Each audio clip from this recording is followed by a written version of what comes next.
Hola Ricardo, somos Silvia y Néstor de Villa Urquiza. Queremos hacerte una consulta que es una riña familiar que tenemos en la mesa siempre y que no tenemos respuesta. Hola Ricardo, bueno, mira, el tema es este. Nosotros compramos una propiedad, un departamento en Colegiales en el año 94 y lo pagamos $43.000.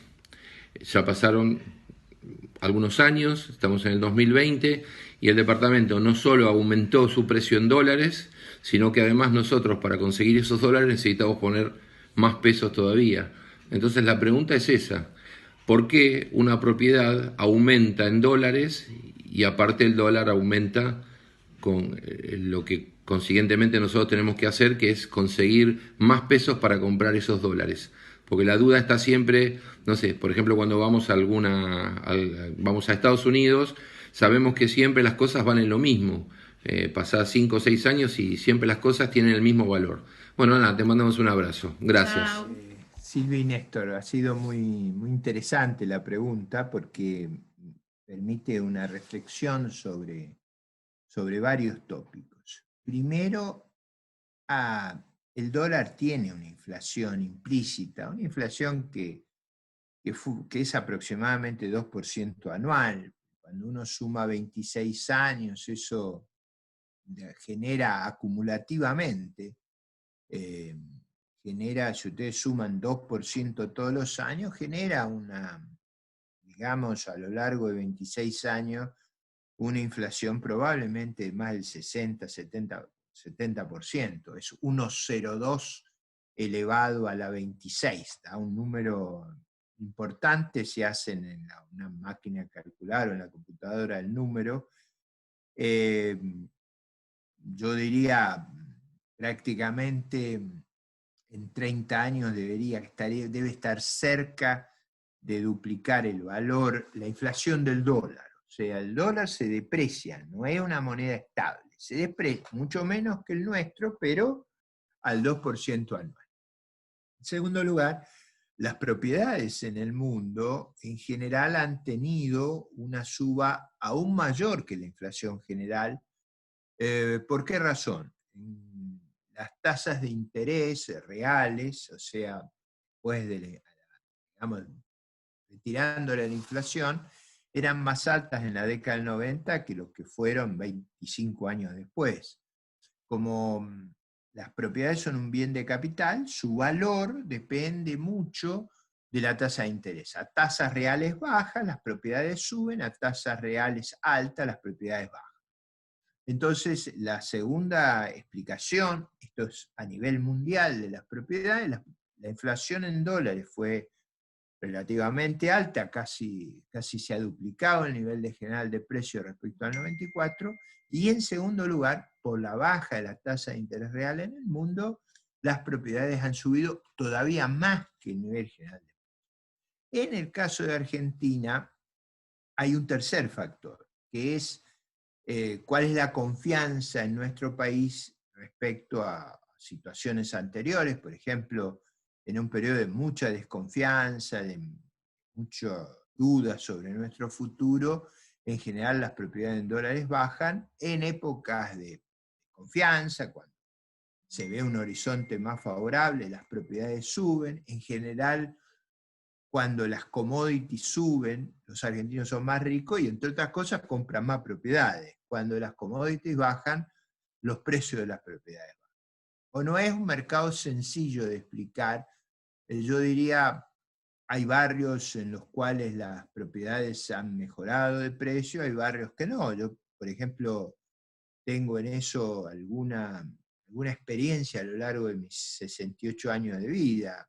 Por ejemplo, localidades del sur de Gran Buenos Aires, que eran valiosas allá en los 60 y los 70, porque tuvieron peor infraestructura y, digamos, tuvieron la irrupción y la intrusión de muchos barrios de emergencia en las adyacencias, perdieron valor relativamente. Al revés, propiedades en el área norte mejoraron de precio porque tuvieron una mejor construcción de infraestructura. Eh, explicar los precios de una propiedad es un tema complejo. Yo diría que mi expectativa es que los precios hoy sean menores de los que fueron en el 16-17. Si la economía mundial se recupera y si las commodities se recuperan, los precios de departamentos en colegiales van a subir mucho. Depende mucho, aunque ustedes no lo puedan creer, de los precios de precios de las commodities y, por supuesto, de la normalización de la deuda. Argentina en default, las propiedades valen poco, Argentina normalizada valen mucho. Miren todo lo que descubrieron con que las propiedades colegiales dependen de las commodities, de la tasa de interés mundial y de cómo estamos en el manejo de nuestra deuda pública. Pero bueno, los problemas de la economía son en general muy complejos. Muchas gracias por la pregunta. Estimado Andrés, usted me pregunta por qué los liberales no se han unido. En general, construir una coalición o agrupar todas las entidades humanas no es sencillo. En general, el pensamiento liberal ha estado asociado a una actitud individual, creativa, a gente que se vale por sí misma, que pretende tener las posibilidades de construir su propio proyecto y su propio destino y hacerse responsable de sus resultados, sean esos buenos o sean malos. No ha sido fácil agrupar la gente de pensamiento liberal en el mundo, no solo en la Argentina. Piense usted que la influencia conceptual de las ideas liberales es inmensa, sin embargo, su capacidad para construir gobiernos ha sido relativamente menor. No, en general, por ejemplo, en Europa, el Partido Liberal Holandés, el Partido Liberal Sueco, el Partido Liberal Alemán, formaciones similares en Italia, en el Reino Unido, en Francia, han tenido, digamos, un peso intelectual muy grande, sin embargo, una capacidad menor en la lucha electoral.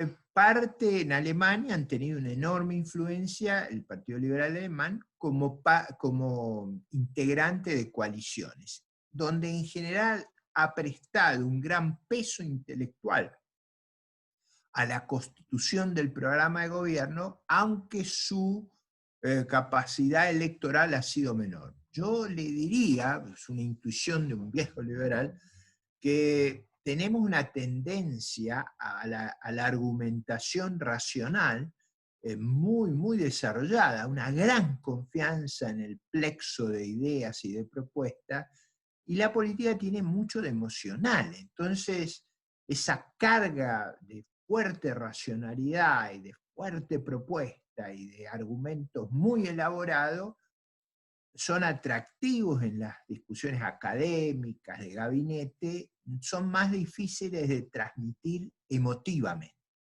Digo, en el mundo en general los liberales son muy racionales, muy articulados, tienen respuestas, digamos, muy eficaces a los problemas, a veces no tienen, creo yo, digo, no veo la paja en el ojo ajeno e ignoro la viga en el propio. Incluso en mi caso, una tendencia a un discurso muy racional cuando la vida política, la vida de relación, conjugar voluntades tiene mucho de emocional. Entonces, esa capacidad de transmitir emociones es muy importante y debemos haber tenido un defecto.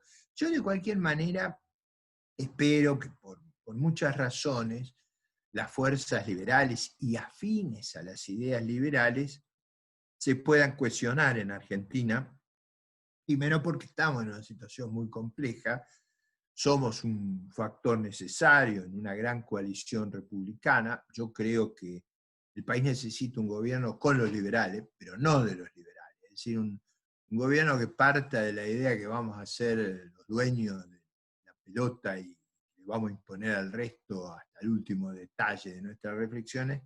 No me parece realista, no me parece constructivo, sí me parece imprescindible en nuestra cuota por esa riqueza de propuestas y sobre todo por la gran flexibilidad y adaptabilidad que tiene nuestra idea a los desafíos, y cuanto uno peor está, mejor es que use intensamente la idea de la libertad, como ocurrió en Alemania del 48 con Erhard y los Ordo Economists, que eran una de las figuras más importantes del pensamiento liberal, los que armaron la economía social de mercado. Usted me pregunta también por el método de elección de Unido. A mí me parece un avance interesante, inteligente. También creo que a veces el resto, digamos, en general, usted reconózcame que en la política conviven varias generaciones. En general, los más jóvenes simpatizan con esta solución. Los más grandes no tienen probablemente esa disposición a una solución muy basada en las tecnologías modernas, pero supongo que todos iremos aprendiendo. Yo soy optimista de que la realidad nos va a imponer una convergencia, primero a las fracciones liberales y sus sectores más afines, y luego a una coalición mucho más amplia de los que creen en la república, en las instituciones, en el federalismo, y que ansían volver a la prosperidad. Esa coalición va a ser mucho más amplia y tiene una tarea histórica, que es derrotar al populismo. Espero haberlo informado, a lo mejor contagiado en mi optimismo, y también habiéndole explicado por qué nos ha costado tanto unificar nuestra fuerza en Argentina y en el mundo. Un gusto de haber dialogado con usted.